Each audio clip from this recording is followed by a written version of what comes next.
feeding your curiosity, fueling our passion. Let's satisfy our quest for knowledge with today's question.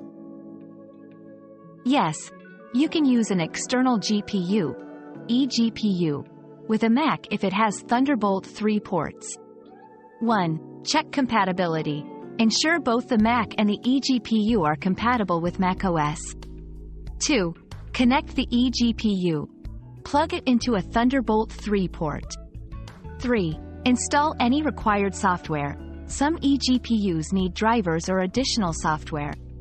4. Configure settings *. Go to System Preferences, Displays to manage the eGPU. Using an eGPU can boost your Mac's graphics performance, especially for demanding tasks like gaming or video editing. Our quest for knowledge never ends. Thanks for being part of today's discovery. Subscribe, like, and share to join us on the next one.